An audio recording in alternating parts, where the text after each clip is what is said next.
doctor? ¿Cómo te va, doctor? ¿Cómo andas? Muy bien. Buen día. Bueno, directamente, ¿te parece? Estás concursando para un cargo en la capital. Así que directamente pasamos a que te formulen las preguntas a los consejeros de capital que están presentes, ¿no?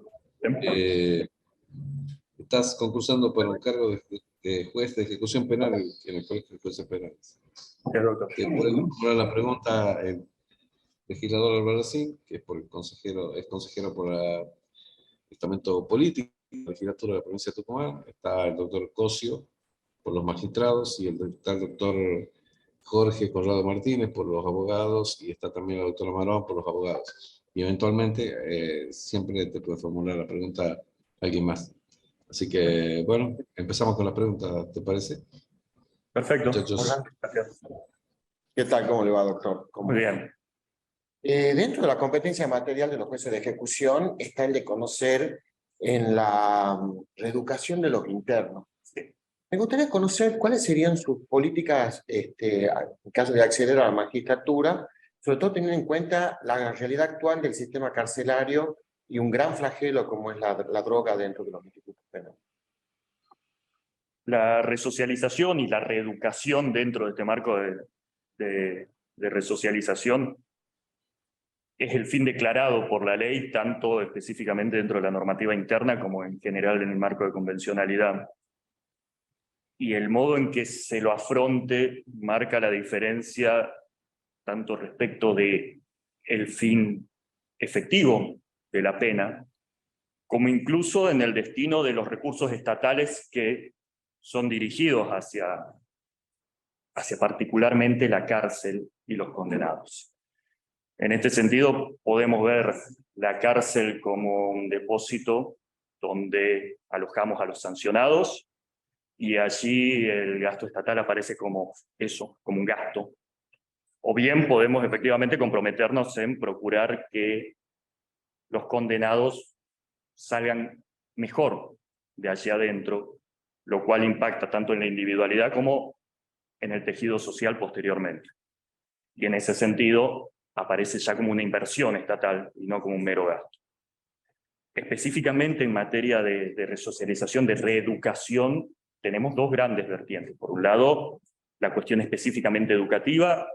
En general, el colectivo que conforma a los condenados en Argentina, pero particularmente en Tucumán, está caracterizado por una falta de trayecto educativo. Tenemos altos índices de no terminalidad, incluso de la escuela primaria. En ese sentido, en los últimos 10 años por lo menos se vienen desarrollando varios proyectos y efectivizándolos, tanto desde el Ministerio de Educación de la provincia. Se ha reactivado la escuela dentro del penal y se viene trabajando en ese sentido con buenos resultados, y particularmente en un primer momento a mí y luego a través de otros docentes desde la Facultad de Derecho como punta de lanza, y después esto retomaron algunas otras facultades. Se ha trabajado con los proyectos de tutorías en contexto de encierro y de introducción de la universidad en los contextos de encierro, lo cual ha llevado a un crecimiento exponencial del número de internos que cursan carreras universitarias. Principalmente sigue siendo Derecho. En esto hay una identidad con lo que sucede en otras jurisdicciones. El paradigma de la educación en contexto de encierro sigue siendo el programa UBA 22 de la Universidad de Buenos Aires, donde históricamente la carrera que más alumnos recibió fue Derecho, seguido por Sociología y Filosofía. Nosotros seguimos más o menos en esa misma línea, que tiene que ver mucho con ciertas facilidades que tiene el cursado de las carreras de corte social, a diferencia de carreras más técnicas como podrían ser las ingenierías o incluso medicina, que sin embargo hay ya internos que están en esta línea, sobre todo con la licenciatura en enfermería. Y por otro lado, la cuestión laboral. Allí hay un desafío que tiene que ver con lo estructural también, de poder disponer de espacios para poder capacitar laboralmente a los internos y poder trasuntar actividades que efectivamente sean útiles a la hora de reinsertarse en el medio libre. Históricamente se trabajó con la herrería, se trabajó con la carpintería.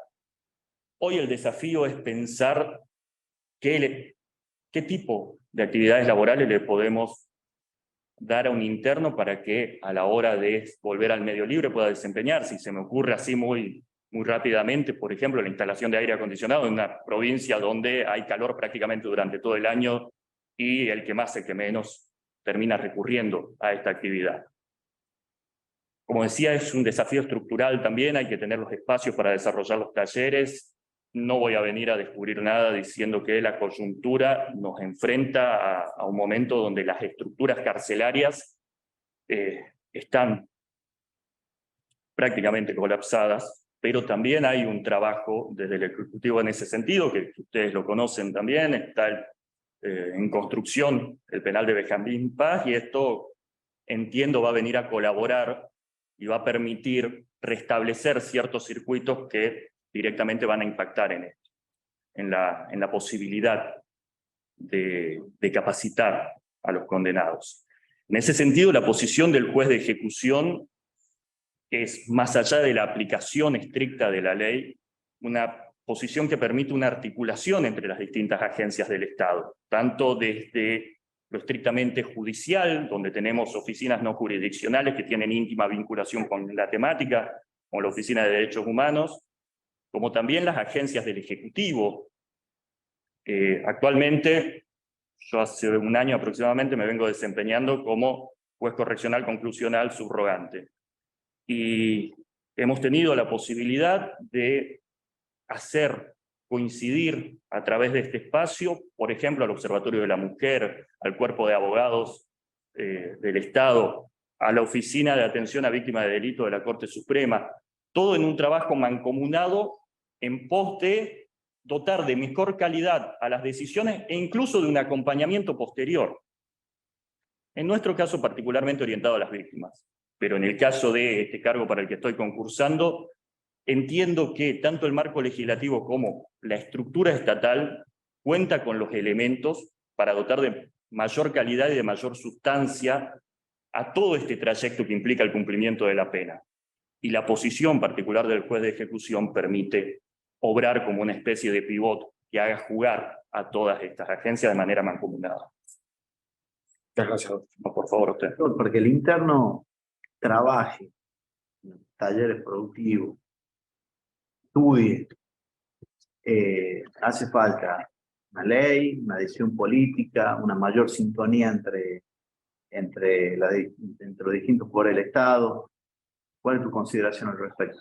Entiendo que se puede aspirar y se puede realizar una mayor coordinación. Desde lo legislativo están dadas las herramientas. De hecho, particularmente en materia educativa, la última reforma de la ley 24660 introdujo lo que se conoce como el incentivo educativo, que en su momento fue muy criticado desde la academia porque le daba un criterio utilitarista a la educación y se habían escuchado voces sosteniendo que íbamos a perder el foco de lo formativo realmente.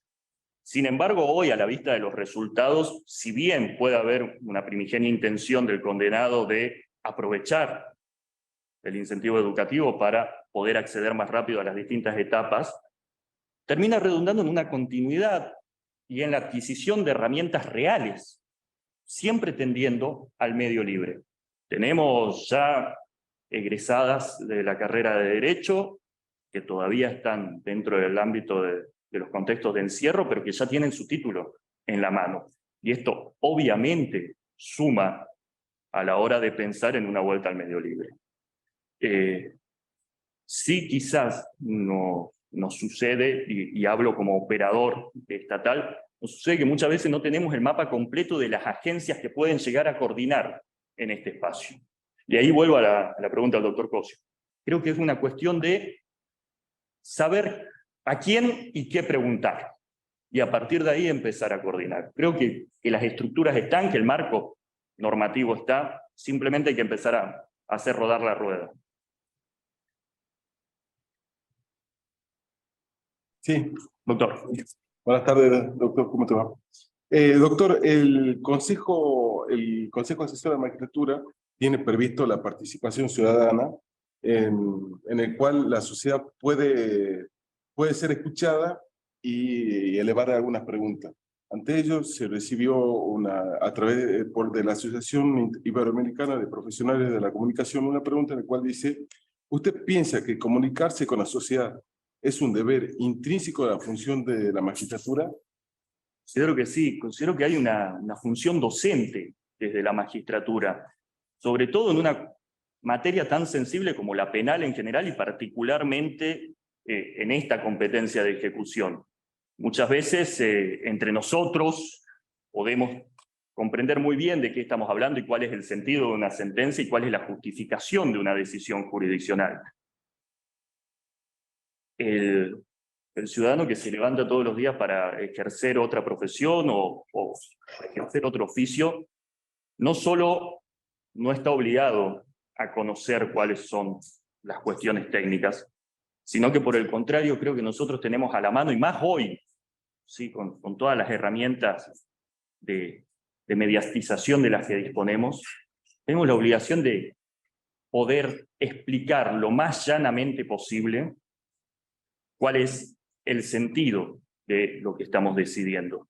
Esta misma reforma de la que hablaba hace un momento, de la Ley de Ejecución de la Pena Privativa de la Libertad, le otorga a la víctima un rol fundamental dentro de la etapa de ejecución que anteriormente no existía. Anteriormente la víctima terminaba, en el mejor de los casos, su actuación cuando llegaba a la condena. Hasta ahí llegaba a través de un rol de querellante. Luego la etapa de ejecución era una etapa donde intervenían las defensas, las acusaciones y el magistrado. Dentro de eso, explicar lo más llanamente posible a una víctima cuáles son las posibilidades reales de la etapa de ejecución, cuál es el sentido de este trayecto y cuáles pueden ser sus reales aspiraciones en este marco, a fin de que tampoco alimentemos vanamente expectativas que son de imposible satisfacción y que generan muchas veces el descontento con las resoluciones jurisdiccionales, porque no podemos inventar nada más de lo que está previsto. Es una obligación. Y es una obligación puntualmente respecto de quien está actuando en la causa y de la sociedad en general. ¿Cómo se articula esto en la práctica? Bueno, también particularmente el Poder Judicial de Tucumán ha venido desarrollando oficinas internas de comunicación, y en ese sentido me parece que la articulación con esas oficinas tiene que ser fluida y tiene que comunicarse a través de quienes tienen la expertise de llevar la información para evitar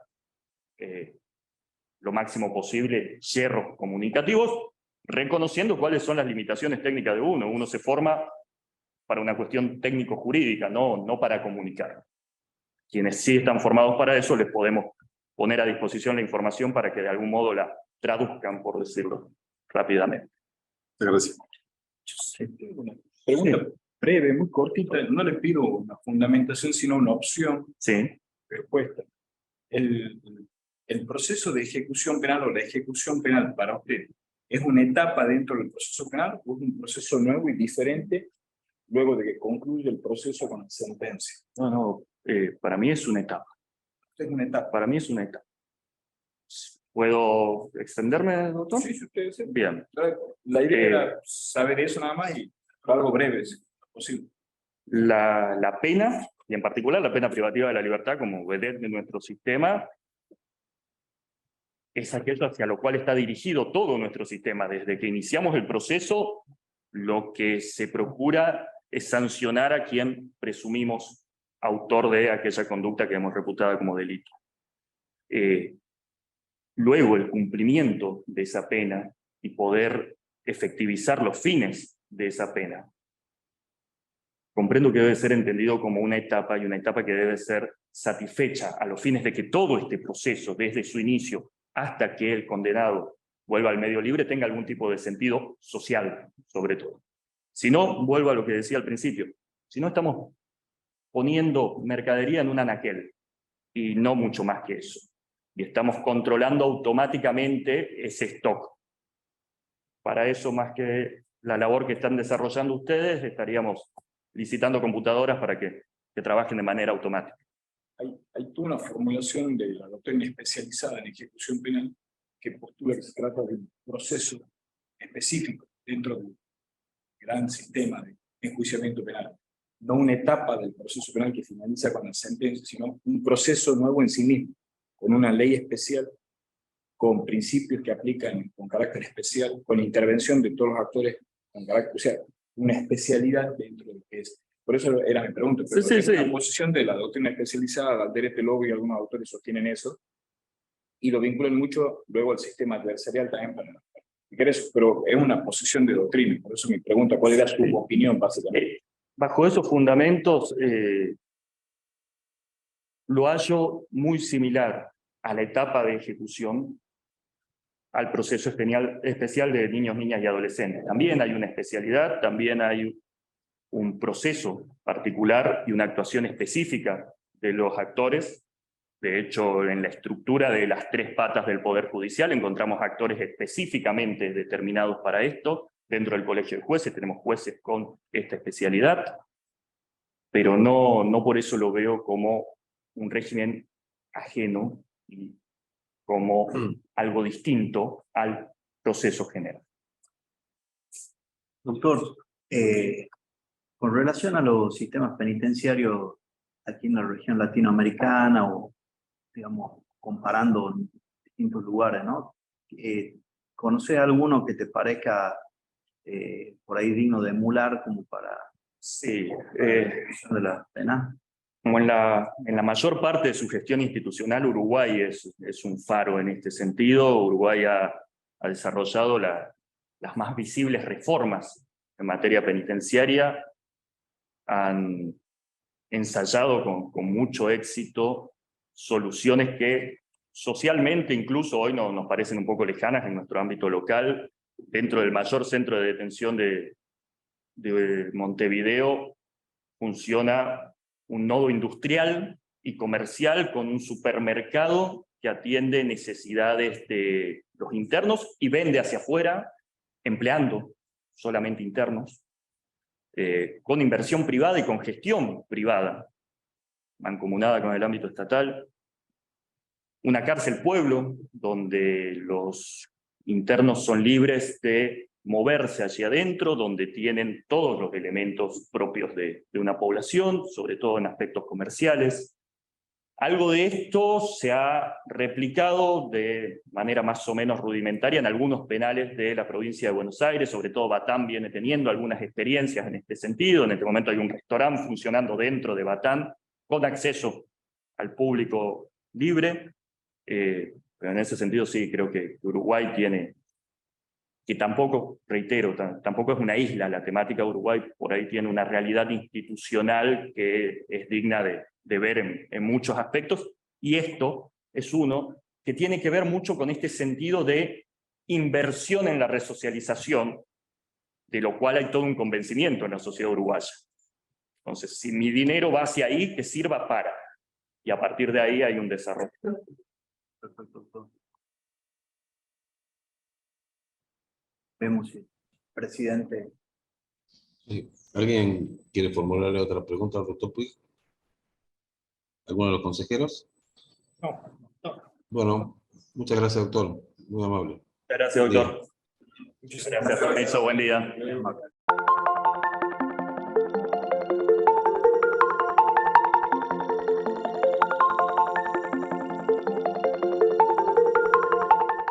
Doctor, buen día.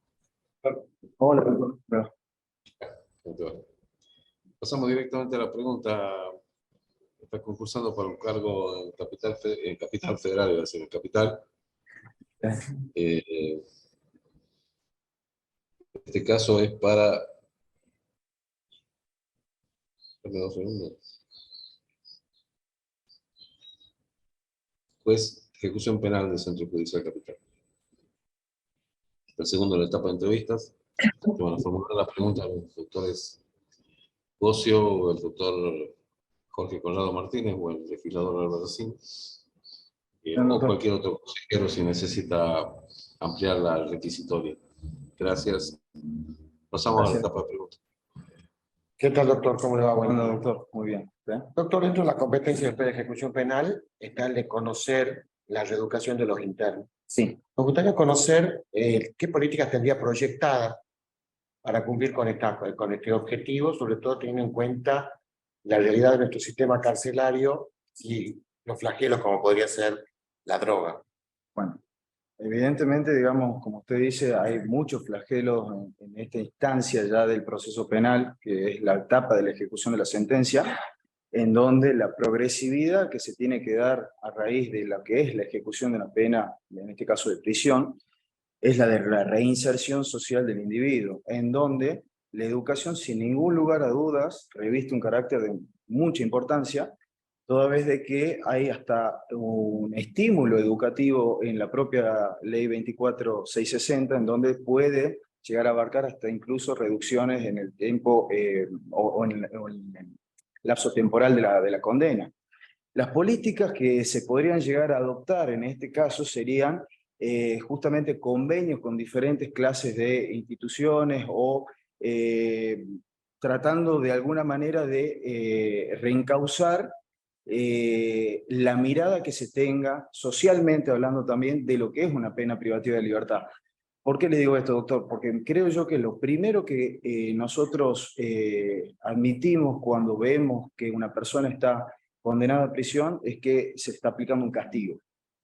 Si bien es una respuesta del poder punitivo estatal frente a un delito, eso tiene que ser una oportunidad para que esa persona pueda llegar a tener ciertas consideraciones que, por ejemplo, lo que habitualmente pasa, que en su desarrollo de vida no las tuvo. Por ejemplo, lo que usted decía, el tema de la educación o la droga. La droga muchas veces es consecuencia de muchas falencias, digamos, que se han ido dando en sus condiciones de vida y en su etapa de crecimiento.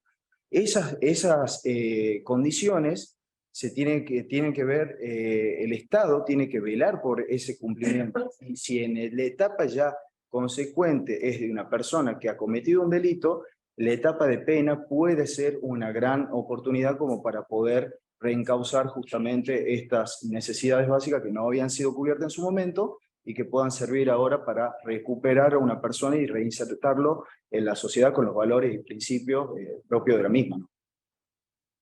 Gracias, doctor. Buenas tardes, doctor. ¿Cómo te va?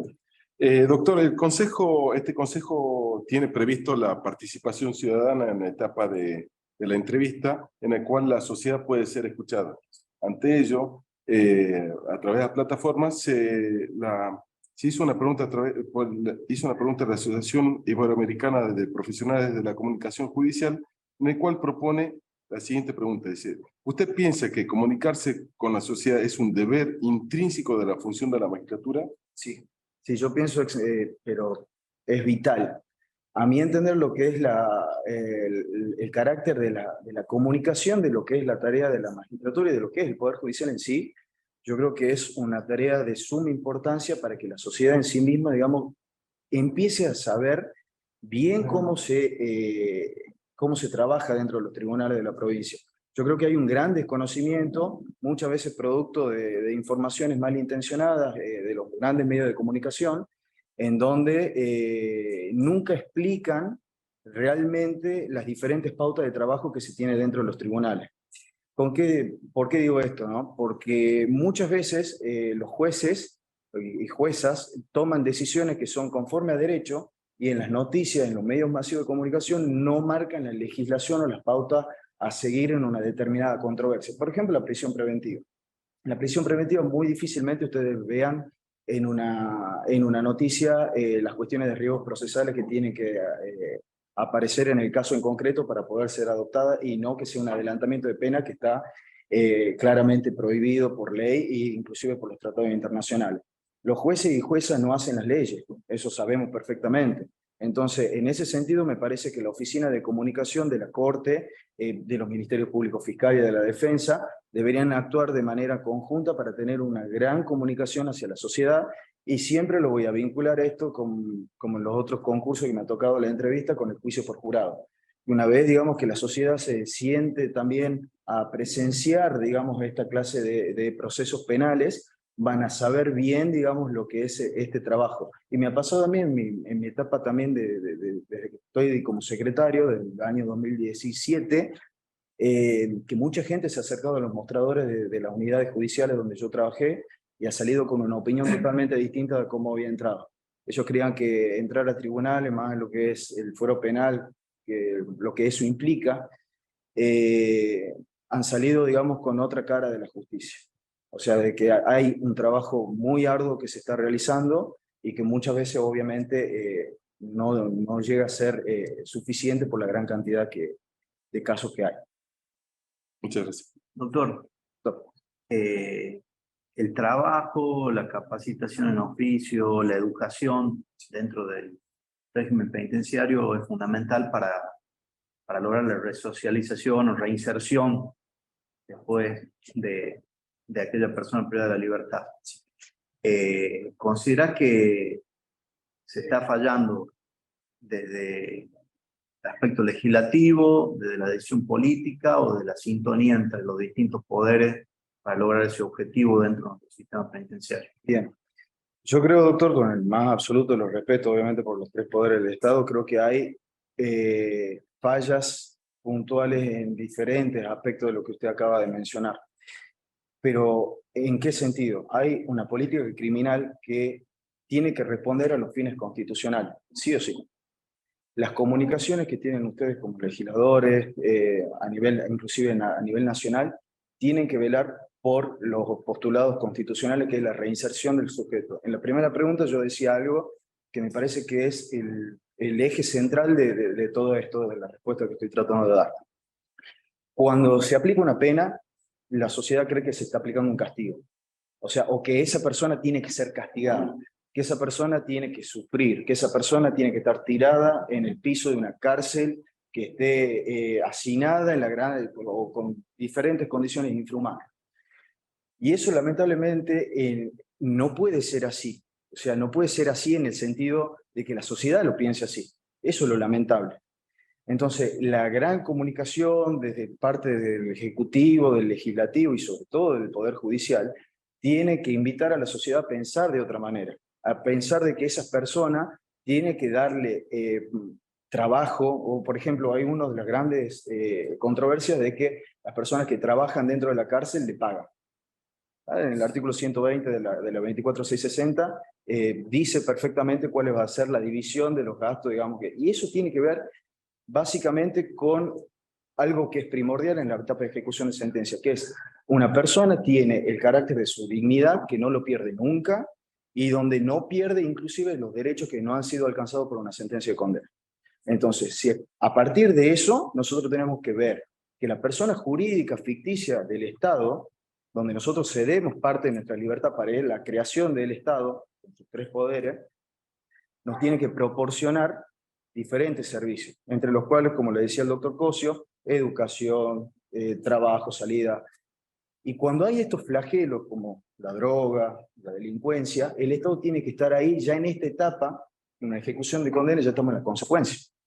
Ya no estamos en la causa, ya estamos en la consecuencia. Entonces, lo que tratamos de hacer en esta etapa, con todos esos servicios que brinda o beneficios que la ley brinda y que se tienen que materializar en el servicio penitenciario, es tratar de que esa persona reingrese al círculo social y no vuelva a recaer en las violaciones de las normas preestablecidas. Entonces, claramente adhiero totalmente a su postulado de que el trabajo, aprender un oficio, tener un sueldo, asistencia de salud psicofísica, asistencia religiosa, por ejemplo, educación, son vitales para este punto en particular. De hecho, antes de la pandemia, tenía ganas de involucrarme. Justo tengo un primo que él estaba dando clases de rugby. Ahí está la Fundación Espartano a nivel nacional, en donde la tasa de reincidencia de todas aquellas personas que habían estado dentro del programa era menor del 5%. Un gran resultado que ahora se está replicando también en el país, en Uruguay, ya ha llegado para ahí, y que en Villa Urquiza ya estaban con este programa. Bueno, con el tema de la pandemia, digamos, quedó un poco trunco, pero siempre había sido de mi interés, digamos, poder colaborar, porque me parece que el deporte también acerca hacia todos los postulados con los fines constitucionales, como decía. ¿Qué nos hace falta? ¿Más leyes, decisión política o sintonía entre los poderes? Sintonía entre los poderes. Doctor, ¿y cuál es el régimen penitenciario que te parezca el ideal por ahí en la región? Latinoamérica, si Bueno. conoce alguno, es el ideal a emular. Bueno, el primero que se me viene a la cabeza es el sistema penitenciario de Países Bajos, donde directamente no hay carencia de presos. ¿Ah? O sea, la verdad, digamos que en ese sentido podemos llegar a ponerlo como ejemplo. Ahora bien, si partimos de la base de que la mitad de los presos en Latinoamérica son presos procesales o preventivos, estamos teniendo ya un problema de base. O sea, presos, digamos, que no tienen condena, que son presos por medidas cautelares, en donde los procesos a nivel general se van extendiendo en el tiempo, en donde realmente terminamos teniendo una gran comunidad carcelaria que usted ya ha visto los problemas que tenemos en Villa Urquiza, se está creando, se está dando soluciones con una nueva cárcel, hay presos en comisaría, con todo lo que eso implica, todas las condiciones que tiene un servicio penitenciario, por ahí los presos en las comisarías no lo están teniendo, y que formulan planteos en las diferentes defensas. Entonces, el sistema carcelario claramente tiene que cambiar, claramente tenemos que dar una solución en materia de edilicia, en primer momento, en lo que es la fuerza de seguridad que están a cargo del servicio penitenciario, y un cambio grande cultural desde la sociedad y también desde la ejecución de la pena. Yo creo que ese sería un servicio penitenciario que esté acorde a todo lo que estamos hablando, para lo que estamos estudiando, ¿no? Una pregunta así, muy cortito, doctor. La ejecución penal, ¿es una etapa en el proceso penal o es un nuevo proceso dentro del esquema general del enjuiciamiento penal? A mi entender, y comparto la opinión de Eduardo Hauchen, es una nueva etapa en el proceso penal donde tienen que estar vigentes todas las garantías del debido proceso, no solamente esas garantías, sino también aquellas o aquellos derechos, como decía recién, que no habían sido alcanzados por la sentencia de condena, y a su vez aquellos que son específicos de esta etapa del proceso, que son el régimen de progresividad que está implementado en la 24660. A mi entender, hay un viejo estigma, si se lo puede llegar a decir así, de que se creía que la etapa del proceso penal concluía con una sentencia de condena o cuando pasa a cosa juzgada. Entonces, eso había replicado en que hay muy poca legislación, tanto a nivel nacional como a nivel provincial, en la etapa de ejecución de pena, porque era como que había una desvinculación entre la persona condenada y el sistema penal. Y en cambio, los nuevos tratados, por ejemplo, como le digo, el de Eduardo Hauchen en el tomo 4, directamente arranca diciendo esta es una etapa del proceso penal, o Zaffaroni que dice hay un derecho de ejecución penal que tiene que ser implementado con el aval de los derechos humanos básicos. Justamente ahí va la pregunta, porque hay un sector que habla de un derecho de ejecución penal, sí. Por ende, desde que comience a ejecutarse hay un nuevo proceso, Sí, sí. Hay una ley específica, un puesto, Sí. una materia específica. A mi entender es... Por eso, si es una etapa que continúa el proceso o si es un nuevo proceso. Sí. Esa era la pregunta. Bien. Gracias. No, por favor, doctor. Sí, sí.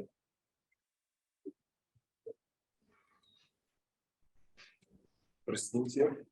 Sí, quiero aclararle a todos que de verdad que no estoy presente porque estoy con un estado semigripal producto de la posvacuna. No importa. Así que, pero igual le quería hacer una consulta al doctor Azcárate. Porque me parece que estamos mirando siempre desde la perspectiva del Estado, de lo que hace o deja de hacer, de las normas, etc. ¿Qué te parece que piden los presos? ¿Cuáles serían los requerimientos de un presidiario? Bien. Bueno, ¿ya contestó? Sí. Mire, Sí. doctor, en mi experiencia como secretario de Juzgado de Instrucción, sobre todo en los turnos, donde nosotros hemos atendido numerosos habeas corpus, sobre todo también en la etapa de la pandemia, donde estuve designado para hacerme cargo de lo que ha sido el aislamiento preventivo, la gran cantidad de presos tiene ciertos puntos básicos, digamos, en su convivencia diaria dentro de lo que es el sistema penitenciario. Primero y en principal, no quieren estar alejados de la familia, quieren que en los traslados de las diferentes unidades penitenciarias no sean utilizados como un castigo por algún motivo en particular que hayan tenido en la convivencia, como les digo, en el sistema penitenciario. Quieren tener acceso a un buen servicio de salud, sobre todo, digamos que muchos solicitan que no le están pasando los medicamentos, o tema de comida. Obviamente que hay una gran disputa entre el personal del servicio penitenciario, de comisarías, con los internos, ¿no? Lógicamente que ahí hay que trabajar de una manera seria e independiente para saber si hay realmente una transgresión a los derechos humanos fundamentales que tienen las personas que están privadas de su libertad, o si en cambio, digamos, están haciendo vías recursivas para poder obtener licencias que por ahí, digamos, conforme a derecho no les asiste, ¿no? Como ha pasado. Me acuerdo que cuando inició la pandemia hemos recibido en el primer día como 50 habeas corpus, digamos, que eran todo un copiar y pegar de los síntomas del COVID, y todos querían irse a su casa. Obviamente que no se le hicieron lugar a esos recursos, pero también he visto, digamos, casos en donde acusaban a una determinada persona dentro de lo que era una comisaría de que le habían tirado agua hirviendo, por decirlo así, y era todo lo que era la asistencia médica y todo lo que eso implicaba, ¿no? Claro. Doctor, en relación al servicio de justicia, ¿qué opinas que piden? ¿Cómo, doctor? Disculpe. En relación al servicio de justicia, Sí. ¿qué piden? Mire, doctor, los presos siempre quieren ser escuchados, siempre.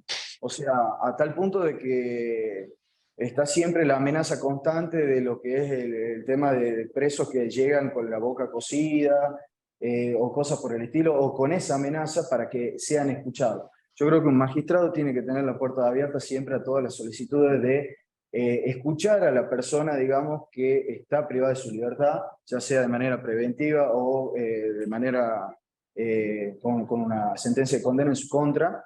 Me parece que eso es básico y a su vez, digamos, está protegido o amparado por la ley, ¿no? Porque el derecho a ser oído siempre está en todo momento vigente, más allá de que sea una persona que está condenada.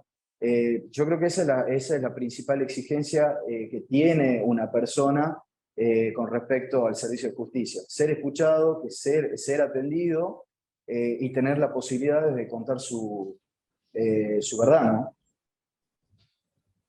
Muchas gracias, doctor. ¿Alguien quiere formular preguntas? No, doctor. No. Bueno, gracias, doctora Cárate. Bueno, muchas gracias. Ok.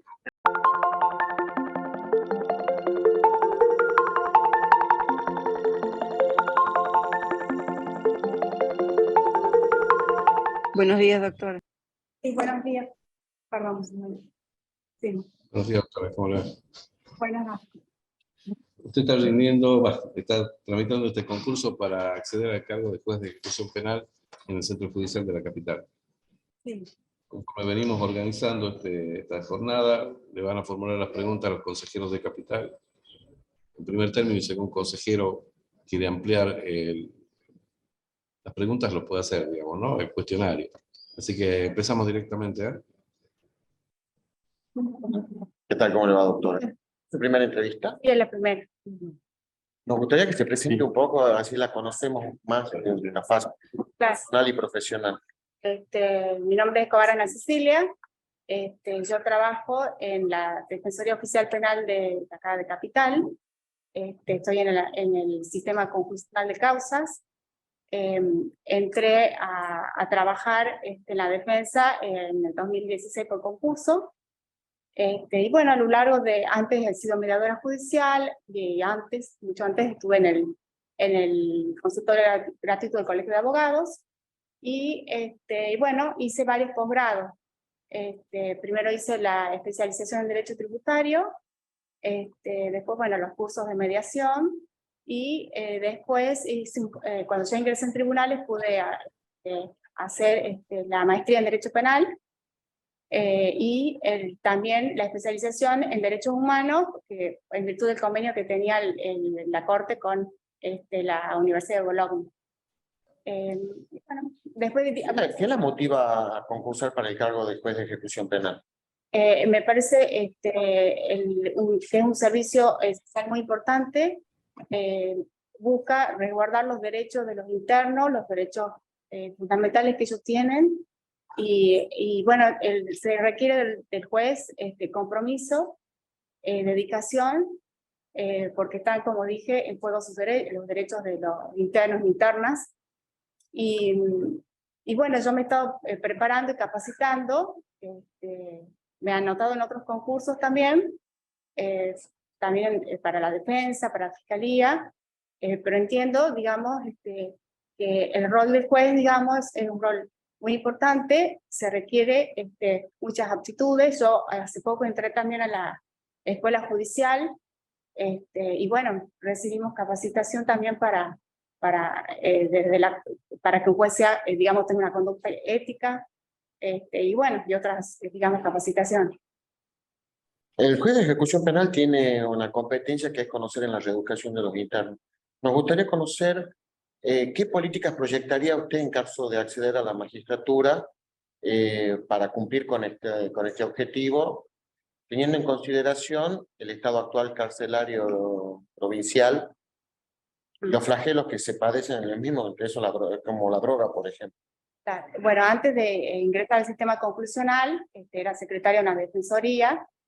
Entonces yo me recuerdo, digamos, una de las inquietudes de los internos era por ahí que no podían acceder a algunos estudios, o por ejemplo, después de la pandemia, que no podían seguir cursando la facultad.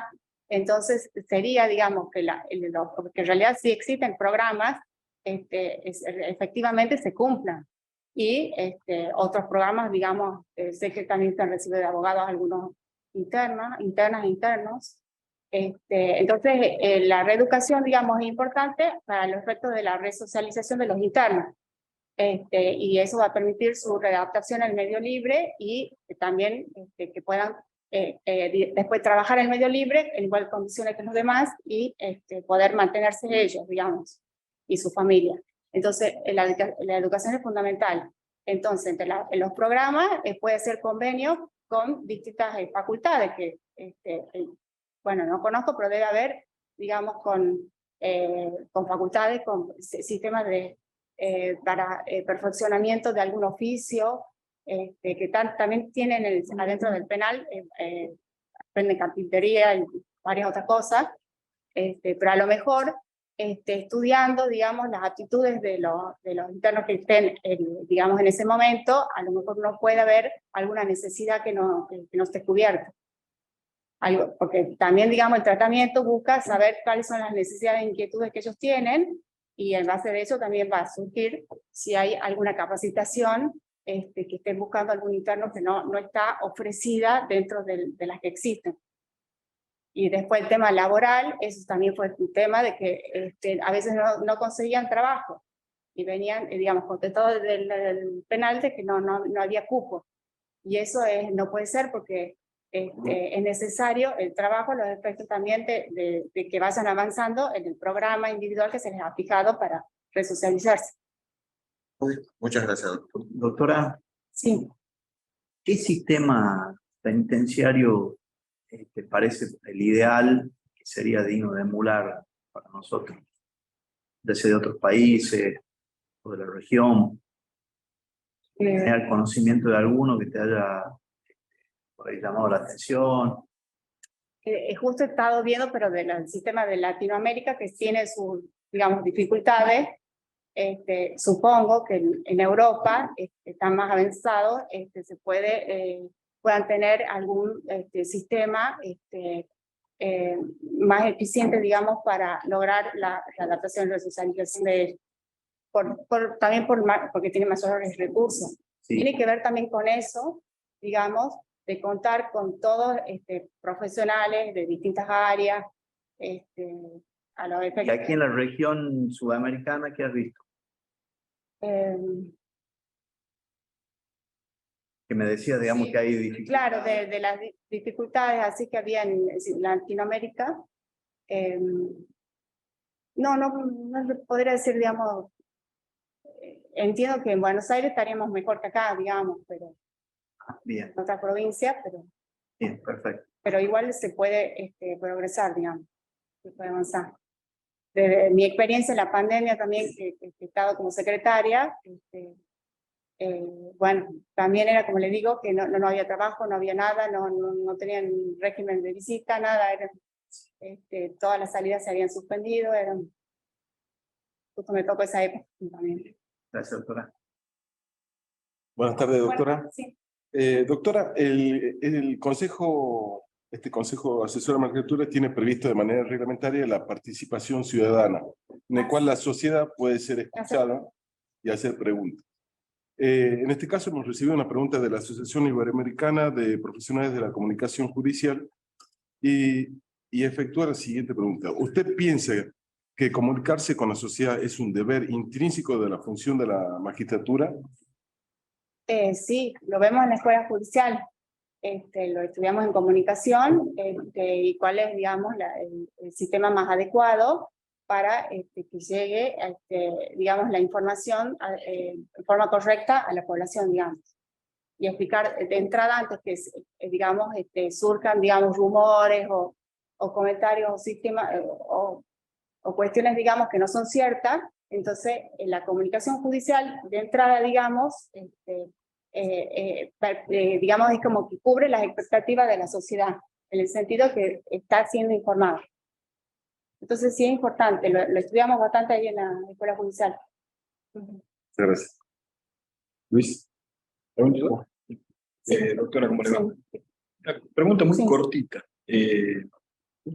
¿Cuál es su opinión respecto de la ejecución penal? ¿Es una etapa del proceso penal o es un nuevo proceso dentro de lo que es el enjuiciamiento penal en general? Es un proceso, digamos, que tiene un programa individualizado con relación al interno y que tiene 4 etapas y a su vez tiene fases.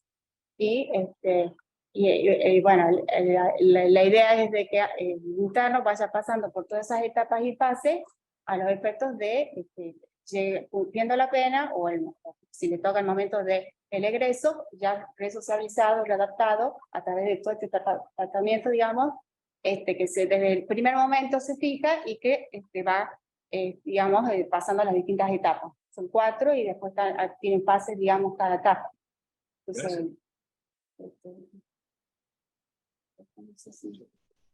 Doctora, sí, ¿qué no sé si entendí bien, ¿usted trabaja en la Defensoría? ¿Dijo? ¿Usted trabaja en el Ministerio Público de la Defensa? Sí, en la Defensoría Oficial, en la concursional, que son las 9 defensorías. Correcto. Actualmente. ¿Usted va a la cárcel? ¿Concurre a la cárcel? En este momento no. ¿Lo ha hecho? Porque tenemos la oficina privada de libertad. Sí lo hice. Sí, antes, digamos, que se divida el sistema de concurso adversarial, sí íbamos. Después, bueno, vino justo la pandemia, la plena división, digamos. ¿Se acuerda el tiempo de visitas? ¿Cuántas veces iban? Todas las semanas íbamos. Una vez a la semana íbamos. Sí, recuerdo. Y llevamos un libro de actas y dejamos registro de todo. En algunas defensorías pedían constancia de cada entrevista. En la que yo estuve no. Pero sí se llevaba registro de las visitas. Y de la mirada es de estar en el penal y hablar con los presos y tener contacto con ellos. ¿Cuál sería, digamos, la petición que ellos le hacen al Servicio de Justicia? Y ellos, primero, digamos, están encuadrados o no para solicitar los beneficios. Algunas inquietudes tienen que ver por ahí que le han suspendido las visitas con los familiares. Y bueno, asesoramiento, digamos, después cuando no les daban, digamos, no había cupo para el trabajo, para la laborterapia que llaman.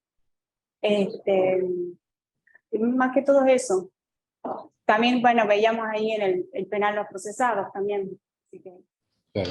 Digamos, de todo. ¿Usted advirtió algo con relación a la familia de los presos. El vínculo que ellos tienen con su familia es muy limitado porque son las visitas, pero ¿alguna preocupación de ellos con relación a su familia? Bueno, sí, sí, sí. En este momento se me, como que me No acuerdo hay casi. problema, doctora. Eso termina. Claro, Sí. que les suspendían la visita, a veces decían que no tenían la culpa de que pasó algo. Entonces, para ellos es muy importante, hace, digamos, a sentirse más cerca también de la sociedad, el que vean a la familia, y que la familia los visite. Obviamente. A veces están Obviamente. impedidos los familiares de verlo, pero bueno, ahora también con toda la tecnología también pueden tener videos de llamada. Pero al margen de las visitas, por eso le preguntaba, ¿usted advirtió algo que ellos tenían ¿La una visita de inquietud? los abogados? O la... No, olvídese de las visitas. Sí. ¿Qué piensan los presos y cuál es la necesidad de los presos con relación a su familia? Si es que sabe, si es que advirtió algo, si no, me dice, no, ya está, digamos. Bueno, también a veces por ahí que no podían ellos ocuparse, digamos, económicamente de su familia y que los servicios sociales, digamos, los ayuden. Entonces, a veces sí había consultas relativas a ese tema. Perfecto, doctora. Muchas gracias. No sé si alguien le quiere formular una pregunta a la doctora. ¿Alguien más? Bueno, doctora, la entrevista concluida, muy amable, ¿no? Muchas gracias. Una consulta nomás. Doctora, antes de irse. Sí. Usted nos habló del derecho, ¿y su familia cómo está constituida? Para que la conozcamos. Bueno, yo soy soltera y vivo con mi mamá y mi hermano. Bueno, las tres nomás. Listo. Muy amable, bueno, muchas gracias.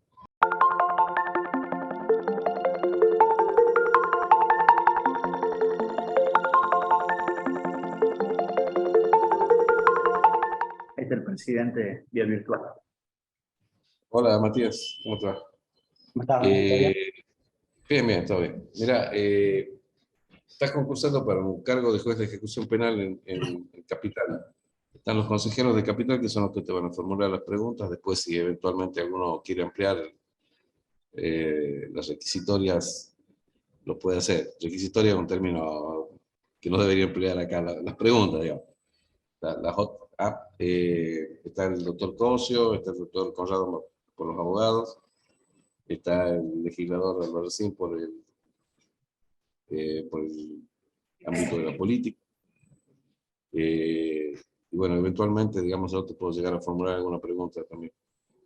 Así que empecemos la entrevista y le doy la palabra a los consejeros. ¿Qué tal, doctor? ¿Cómo le va? Bien, bien. ¿Es su primera entrevista? Es mi primera entrevista. Si quieren me presento un poco. Sí, pues lo queremos conocer un poquito, a ver. Bueno, mi nombre es Matías Lorenzo Pizarello, tengo 42 años, estoy en pareja hace 23 años, tengo 2 hijos, Sofía y Agustín, de 9 y 6 años. Vengo de una familia política donde ha habido mucha discusión política y social, y donde en la sobremesa siempre se ha conversado mucho de la empatía hacia el otro. Soy abogado de la Universidad Nacional de Tucumán, especialista en criminología por la Universidad Nacional de Quilmes. Tengo 2 diplomaturas, una diplomatura en ejecución de la pena y cuestiones penitenciarias, y otra en abordaje en relación a personas en contexto de encierro. En materia laboral, comencé mi carrera trabajando como abogado profesional, y lo combiné en su momento con un trabajo ad honorem en el Instituto Nacional contra la Discriminación, y ingresando a la organización Andes, que es una organización no gubernamental, se llama Abogado y Abogada del Noroeste Argentino, Derechos Humanos y Estudios Sociales. Luego pasé por la Secretaría de Derechos Humanos de la provincia, por el Tribunal Oral Federal, e ingresé hace 9 años ya por concurso en la Defensoría General de la Nación, o sea, una defensoría pública oficial federal. Digo, este es el espacio quizás que me permitió más conocer y relacionarme con el sistema penal, aunque creo que las principales herramientas relacionadas a la ejecución de la pena las adquirí desde la sociedad civil. Por un lado fui coordinador del equipo de seguridad y derechos humanos de Andes, y por el otro lado soy miembro de una organización nacional que se llama Víctima por la Paz. Como coordinador del área de seguridad de Andes, realicé a lo largo de estos últimos 15 años infinidad de tareas relacionadas específicamente a lo que tiene que ver la ejecución. Desde el año 2007 a la fecha, puse en marcha la primera radio en contexto de encierro de la provincia, que es dirigida, producida y conducida por personas privadas de libertad, y que desde el año pasado cuenta con un convenio con la Universidad Nacional de Tucumán para que esos programas salgan por FM 94.7, que es la radio de la universidad. Un proyecto muy auspicioso que acercó a la Universidad Nacional de Tucumán a la cárcel y al establecimiento penitenciario, porque la gestión anterior fue por primera vez en la historia, el rector y el vicerrector fueron a firmar el convenio, conocieron, habían quedado impactados y se habían comprometido a trabajar en materia de extensión con personas privadas de libertad. Este año fue la doctora Leal, que es la vicerrectora, y ese compromiso quedó asumido para empezar a trabajar desde el próximo año. También, dentro de lo que tiene que ver con el penal de Villa Urquiza, puse en marcha lo que se denomina un comité de prevención y solución de conflictos, que es una nueva práctica que se está utilizando en las cárceles argentinas, una administración de los conflictos y para prevenir los conflictos. Esto se basa de alguna manera en la justicia restaurativa, en la mediación, en la conversación, de la cual participan tanto agentes penitenciarios como también personas privadas de libertad. Esto viene desarrollándose en todas las cárceles de la provincia de Buenos Aires, en Salta, Chaco, Neuquén, va avanzando de una manera muy grande y que tiene como principal finalidad reducir la violencia, sobre todo las tensiones entre agentes y personas privadas de libertad, y buscar nuevas alternativas a la sanción disciplinaria tradicional.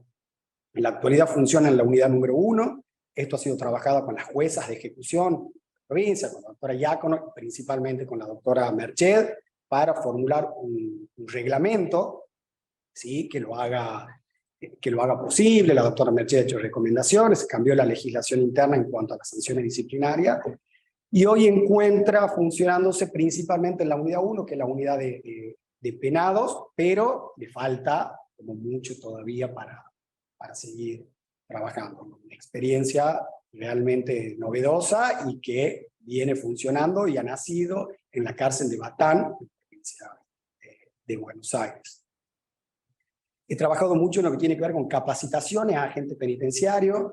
En algún momento vino el director, lo llevamos a la cárcel, al director de la cárcel de Punta de Rieles, que es una cárcel especial que no tenemos en Argentina, que es una cárcel ciudad, una cárcel pueblo, donde hay 600 personas con todos los delitos, una cárcel que tiene bares, tiene algunos negocios, una cárcel que ha demostrado en Latinoamérica que otro tipo de cárceles son posibles.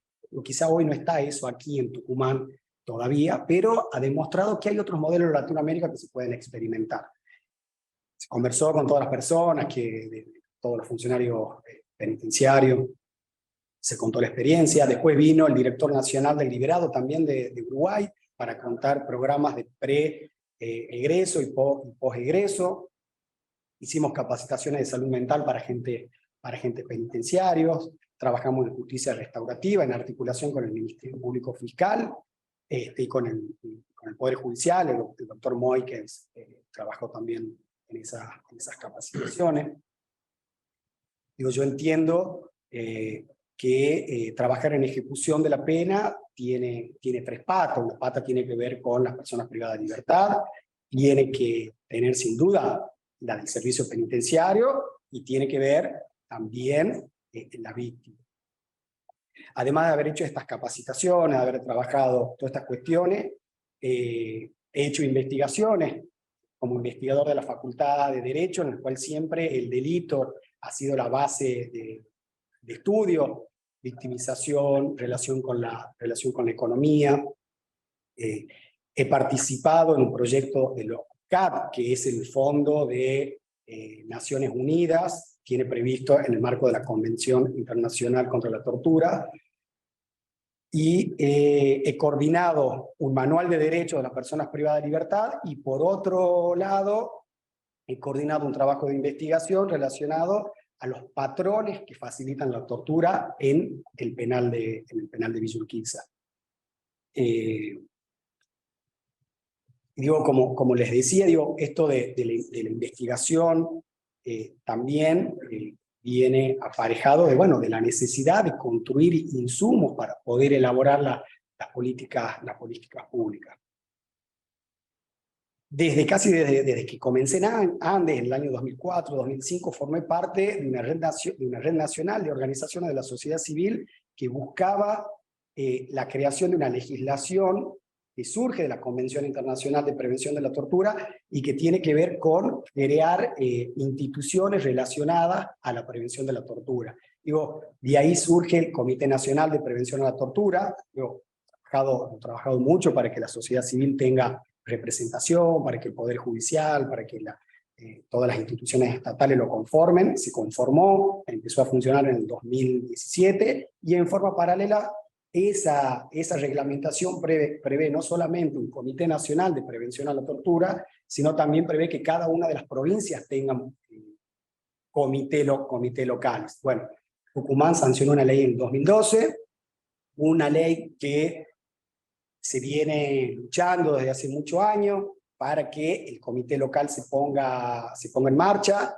Se han ido seleccionando algunos de esos miembros. Digo, la sociedad civil este año creo que ha seleccionado sus miembros. Digo, yo soy uno de los miembros suplentes elegidos dentro de esa comisión. Sin embargo, esa comisión local todavía no funciona.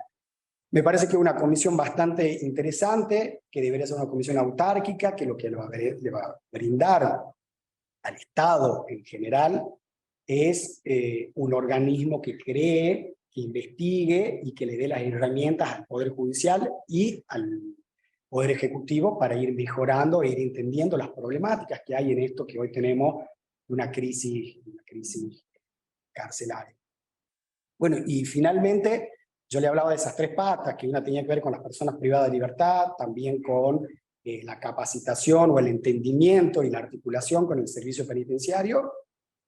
Y la tercera pata son las víctimas, digo, hoy previstas en Código Procesal Provincial, en la 24660, en la Ley Nacional de Derechos y Obligaciones de la Víctima. Formo parte de una organización nacional que se llama Víctima por la Paz, una organización que está compuesta íntegramente por personas que han sido víctimas de delito, por personas que tienen familiares víctimas del delito, y desde ahí logramos entender, aportando acciones positivas, digo, a esta problemática de cuál debe ser el rol de la víctima. Este sábado que pasó tuve la suerte de participar como miembro integrante de Víctima por la Paz, una diplomatura que se dicta desde el penal de Batán, es la primera diplomatura dictada desde un lugar de encierro, que tiene un aval de la Universidad Nacional de Mar del Plata, en el cual pudimos intercambiar con las personas privadas de libertad, pero con todo el arco, yo les llamo de la comunidad carcelaria, que tiene que ver con penitenciarios, jueces, público en general, que se capacita en esta problemática. Entonces me parece que llevo 15 años trabajando con todos los estamentos. He pasado estos últimos 5 años con una presencia hiperactiva dentro del penal. He pasado 6 direcciones generales y creo que con todo he podido aportar, he podido intercambiar ideas para que podamos entender esto que me está sucediendo en Latinoamérica, en Argentina y en la provincia. Doctor, escuchándolo vemos que ha tenido muchos proyectos que se han transformado en obras, pero ahora ya poniéndolo en el cargo del juez de ejecución penal, ¿Qué políticas proyectaría para mejorar esto, sobre todo con la competencia que tiene el juez de ejecución, que es conocer en la reeducación de los internos? Yo no tengo dudas en consideración nuestra realidad carcelaria, obviamente, y un flagelo que usted debe conocer por su experiencia, que es el tema también de la droga dentro de los penales. Sí, por ahí son dos cuestiones que le había separado. Una, no tengo duda que el juez de ejecución, digo, y una de las falencias que vengo viendo en esto que me ha llevado a rendir, digo, este es el único concurso que yo he rendido y quizás sea el único que rinda porque a mí me interesa específicamente la temática, tiene que ver con, entiendo yo, que los jueces que están subrogando tienen muchas tareas por encima y no hay una participación activa en lo que sucede dentro del penal. Digo, yo esto que he trabajado, por ejemplo, en lo de los comités, que es para reducir la violencia intramuro, bueno, faltaba que el juez de ejecución articule con el sistema penitenciario su aplicación. En lo que tiene que ver con el uso de las escuelas, ¿sí? Hoy el penal de Villa Urquiza cuenta con dos escuelas ejemplares, dos escuelas nuevas, con aulas. Bueno, falta esa articulación para que todos los derechos y garantías que tiene que tener la persona privada de libertad se puedan poner en marcha. Hay una diferencia muy grande quizá entre lo que tiene que ver un juez de colegio tradicional con un juez de ejecución. Digo, un juez de ejecución tiene una tarea de articulación con los diferentes estamentos del Estado y con la sociedad civil y con universidad, organizaciones o instituciones intermedias, digo, fenomenal. Digo, me parece que ahí es donde está la diferencia, donde se puede hacer la diferencia, esto de poder articular con la universidad. Por ejemplo, la Facultad de Derecho tiene 120 personas inscritas en la Facultad de Derecho. Bueno, hay una problemática que se repite una y otra vez. ¿Qué hacemos con esas 120 personas que están pidiendo todos los días ser trasladadas a la universidad para cursar? ¿Pueden ser trasladadas 120 personas diariamente? Bueno, en principio, digo, nuestra realidad indica que esas personas no pueden ser trasladadas. Ahora, ¿cuál puede ser el rol de un juez de ejecución? Bueno, articular con la universidad, fortalecer los mecanismos de tutorías para que la Facultad de Derecho traslade a esos espacios que hay dentro de la cárcel para que a esas personas se les garantice el derecho a la educación. Digo, la Facultad de Derecho tiene profesores que trabajan un cuatrimestre y otro cuatrimestre en general no trabajan. Bueno, ¿cómo articulamos con la Facultad de Derecho, con la Universidad Nacional de Tucumán, para que esos docentes se presenten dentro de la facultad? Digo, ahí vamos solucionando un tema relacionado con la educación. Digo, estas son cuestiones, como me preguntaba, relacionadas a articulaciones de fortalecimiento de derechos. Diferente tiene que ver con la solución de libertades condicionales, salida transitoria. Acá estamos hablando de cómo fortalecería estas cuestiones. Parece que la articulación, el sentarse, digo, he sentado muchas veces con no sé si antes de la pandemia, creo que han creado una subsecretaría de Asuntos Penitenciarios del Poder Ejecutivo. Bueno, eso es algo nuevo, eso es algo que antes no había. ¿Cómo articula el Poder Judicial con el Poder Ejecutivo? La sentencia en el habeas corpus de este colectivo que comienza en el 2015 ha marcado a las claras una política pública que tiene que ser articulada. Digo, la Corte ha marcado, ha pedido audiencias, que por ahí algunas se han llevado a cabo, otras no se han llevado, pero me parece que es una temática que necesita la construcción del diálogo, la construcción de la articulación para poder buscar soluciones reales a la problemática, porque nadie tiene la solución. Hay un problema económico que lo tiene el Poder Ejecutivo, pero me parece que el Poder Judicial, un juez de ejecución, puede ir marcando el camino sobre ciertas cuestiones a mejorar en lo inmediato y también ir marcando un camino en el futuro. Gracias, doctor.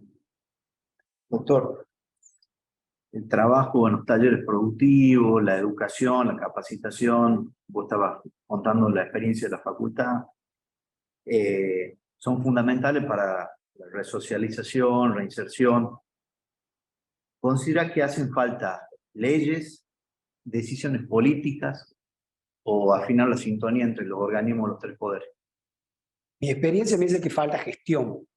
¿Sí? Digo, hoy tenemos un taller de producción, un departamento de producción, que tiene algún grado de independencia respecto al servicio penitenciario, porque está conformado por una mesa, que si bien de esa mesa, y eso fue este año, antes estaba intervenida en el departamento de producción, hoy hay una mesa en la cual hay 5 personas que toman las decisiones, hay talleres, hay mucha voluntad adentro para que las personas privadas de libertad trabajen, digo, todos están buscando trabajo, me parece que eso puede volver a la sociedad, puede volver lo que se genere dentro del penal a muchos ámbitos, a plazas, escuelas, comedores. Me parece que falta articulación. Y yo, en estos últimos años, más allá de esto, digo que es lo que me ha traído a presentarme, lo que veo es que falta articulación, sentarse, porque hay gente preparada, hay herramientas.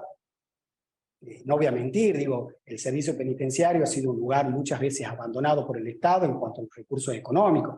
Hay que mejorar eso de los recursos económicos. Bueno, ahora se ha planificado una cárcel a futuro. Hay que pensar también cómo se va a hacer esa nueva cárcel para que una vez que empiece a funcionar, no digamos, pero falta una escuela, pero falta salud, pero falta tal cosa. Parece que todo es a pensar, todo es planificar y sobre todo diálogo, conversación y entendimiento de lo que uno puede hacer y de lo que el otro no puede hacer. Me parece que es la única manera. Si un juez pretende que a través de una sentencia el Poder Ejecutivo dé cumplimiento a una situación solamente porque le emitió una sentencia, y bueno, parece que siempre va a haber un choque y parece que no es el camino.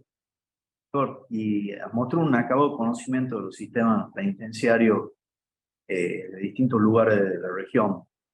¿Cuál es el que más te parece eficiente o el más ideal como para que emulemos algún tipo de, o en tu criterio, yo no sé. digamos, en el caso de ser juez, ¿hacia dónde orientarías? No, yo creo que no me iría a otro lugar, yo creo que eso sería como mucha utopía. Me parece que hoy la provincia de Tucumán hace 10 años que conserva el penal de Villa Urquiza o el sistema penitenciario provincial más o menos el mismo número de personas privadas de libertad en lo que tiene que ver con servicios penitenciarios. Hay que mejorar, hay que buscar que las personas que están salgan con algún tipo de trabajo, de haber participado en talleres, de haber participado en educación. Las escuelas que hoy recién se están empezando, me parece que es el gran desafío que tenemos. ¿Cómo lo ocupamos y cómo mejoramos ese departamento de producciones relacionándolos con los privados?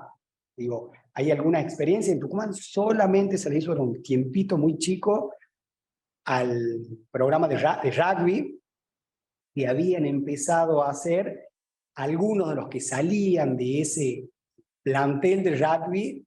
Había una empresa de aceite relacionada con el auto, no recuerdo el nombre, les ofrecía trabajo.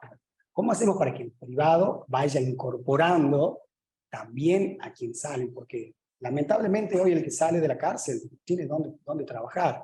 Y en algunos casos eso produce un inconveniente familiar, produce tensión. Tucumán hoy tiene casi un 30% de reincidentes. Tampoco es tanto el número. Digo, entonces me parece que se puede trabajar todavía articuladamente con lo que tenemos. Mejorar el taller de producción, mejorar la educación y bajar los umbrales de violencia dentro del penal. Digo, porque aunque hoy no creamos, la tortura sigue siendo parte del trabajo cotidiano de algunos agentes penitenciarios. Me parece que hay que trabajar en eso, reducir las tensiones y que se ocupe el tiempo de las personas privadas de libertad. Me parece que ahí, y después, cuando eso logremos, ver de qué manera nos vamos proyectando a otras cárceles de Latinoamérica primero y después a otros lugares. Gracias, doctor. Buenas tardes, doctor. Buenas. Este consejo tiene previsto la participación ciudadana por vía reglamentaria en el cual la sociedad puede ser escuchada. Siendo uno de los pocos del país, digamos, que tiene un consejo, digamos, de este tipo de participación, Y hay una pregunta que remitieron de la Asociación Iberoamericana de Profesionales de la Comunicación Judicial y que pregunta, ¿usted piensa que comunicarse con la sociedad es un deber intrínseco de la función de la magistratura? Perdón. ¿Usted piensa que comunicarse con la sociedad es un deber intrínseco de la función de la magistratura? Sin duda, digo, nosotros nos debemos a la sociedad. Un cargo de estas características tiene que ver con una cuestión de política pública, digo, cómo como sociedad elegimos, digo, en este caso particular, yo siempre remarco esto, tenemos gestión, tenemos que demostrar a la sociedad que de alguna manera estamos intentando mejorarnos como sociedad. Me parece que sí, que la comunicación de un juez puede venir de un montón de lugares, puede venir de la participación en eventos, en talleres, buscando que la persona privada de libertad tenga capacitación a través de los judiciarios. Hay miles de formas en las cuales un juez o una magistratura se comunica con la sociedad, no solamente a través de la sentencia. Gracias. Gracias, doctor. Yo tengo una pregunta que se va en dos partes, una propia y otra en base a lo que preguntó el doctor Cosio. La primera pregunta tiene que ver con su opinión acerca de si el proceso de ejecución o la ejecución penal es una etapa del proceso penal o es un proceso nuevo dentro del enjuiciamiento penal en general, digamos. Según su opinión, ¿qué sería? ¿Una etapa más o un nuevo proceso? Bueno, es un camino, pero sin duda que desde que la persona es condenada, la progresividad en la ejecución de la pena, ¿sí?, que viene a partir de se le aplica la pena, empieza un tratamiento que tiene diferentes fases, fase de tratamiento, de observación, hasta que esa persona puede ingresar a lo que se denomina el periodo de prueba, en el cual eventualmente va a poder ingresar a lo que se denominan beneficios, que pueden ser de salida transitoria, pero es un proceso, un tratamiento, que no todas las personas privadas de libertad llegan al final de esas diferentes fases. Es un tratamiento que comienza con la aplicación de una pena y que tiene diferentes etapas que prácticamente es obligatorio que la cumplan. El que no cumpla toda esa fase cumplirá la pena desde el comienzo hasta el final. La segunda pregunta tiene que ver con algo que planteó el doctor Pose, que fue un poco centrado en lo que es la función jurisdiccional propia y específica del juez de ejecución, porque esto de la articulación que usted menciona y su mirada de cómo articular con diferentes actores y operadores del sistema estatal, digamos, en función de lo que es la situación de las personas privadas de la libertad, es comprensible de lo que usted hace hoy por hoy, y en esa mirada, en base a toda su experiencia que nos acaba de contar.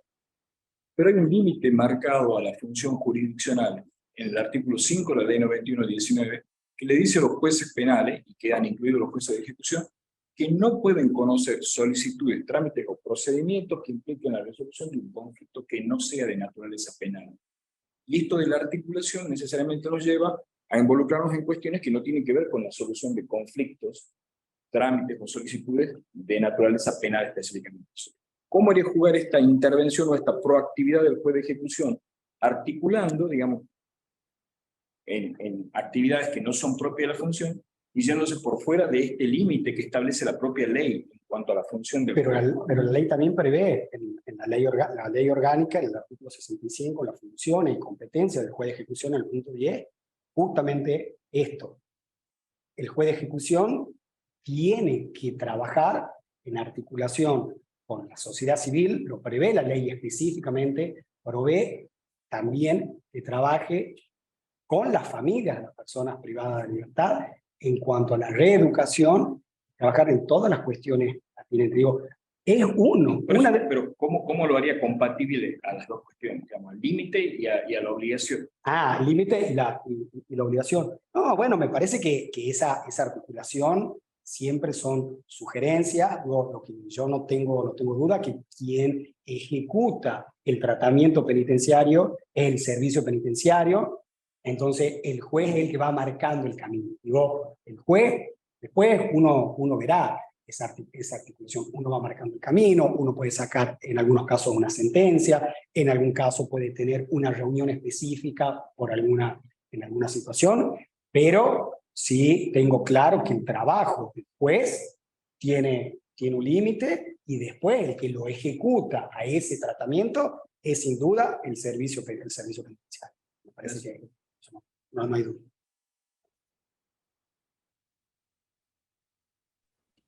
Bueno, ¿algún consejero quiere formular otra pregunta, alguna inquietud? Nada. Bueno, damos por concluida la entrevista con el doctor Matías Lorenzo Pizarello. Gracias, Matías. Hasta luego. Muchas gracias, doctor. Muchas gracias, doctor. Muchas gracias a ustedes, ¿sí? Hasta luego. Hacemos pasar al último.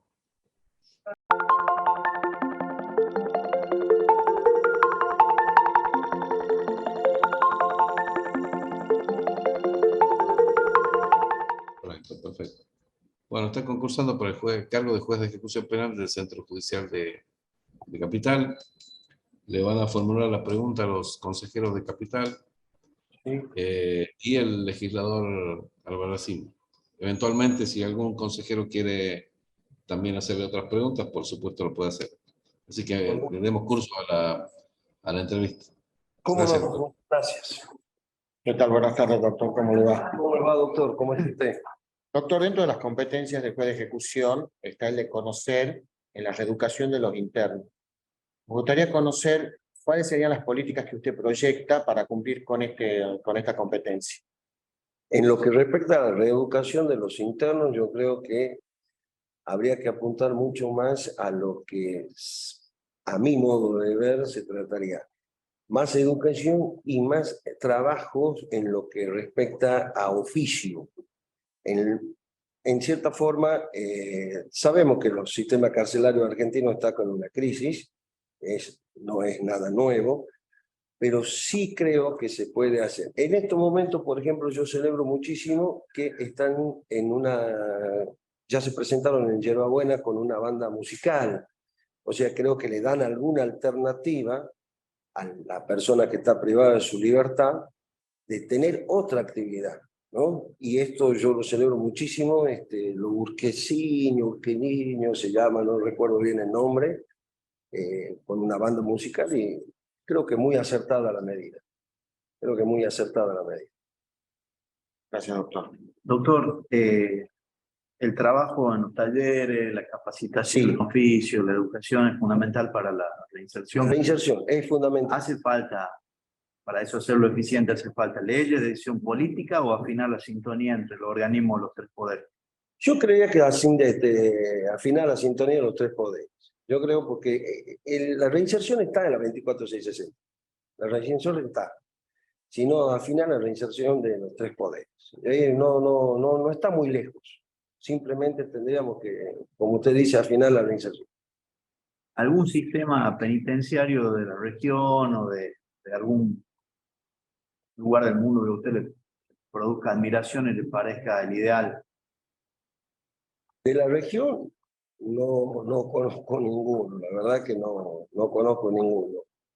El otro día estaba viendo un informe de las cárceles de Suiza y Canadá, son totalmente diferentes a las nuestras, ¿no?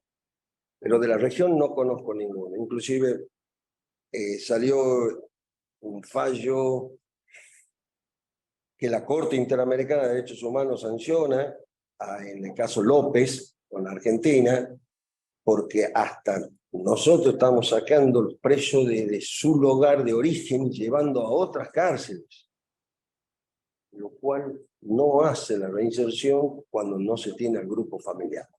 Así que creo que de la región no tengo ningún ejemplo, lamentablemente. Doctor, muchas buenas tardes. Doctor, este consejo tiene previsto de manera reglamentaria la participación ciudadana en el cual la sociedad, digamos, puede ser escuchada. Hemos recibido, digamos, desde la Asociación Iberoamericana de Profesionales de la Comunicación Judicial una pregunta, la cual consiste en: ¿usted piensa que comunicarse con la sociedad es un deber intrínseco de la función de la magistratura? Comunicarlo con la sociedad. Así es la pregunta. Sí, te leo de vuelta. ¿Usted piensa que comunicarse con la sociedad es un deber intrínseco de la función de la magistratura? La verdad, doctor, creo que no. La verdad, creo que no. Nosotros tenemos nuestras leyes, nosotros tenemos que sancionar de acuerdo a la normativa que tenemos, y creería que la comunicación con la sociedad, si es que se quiere tener algún contacto con la sociedad y la justicia, todo eso, lo podemos tener en otros aspectos, pero al momento de dar una sentencia, nuestro fallo tiene que ser acorde a las normativas de nuestro código.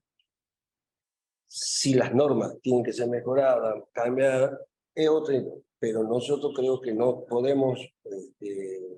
A ver, tuvimos participación ciudadana, caso Bloomberg, por ejemplo, ¿y qué solución se le dio? Aumentar las penas, cuando no era la solución. Así que creo que nuestro trabajo es muy específico, muy técnico, y está dentro del marco legal. Gracias, doctor. Doctor Pose. Presidente. Sí, ¿alguien tiene otra pregunta que formularle al doctor? ¿Alguna inquietud de todo? Bueno, le damos las gracias al doctor y damos por concluida la entrevista. Muchísimas gracias. Muchísimas gracias a ustedes.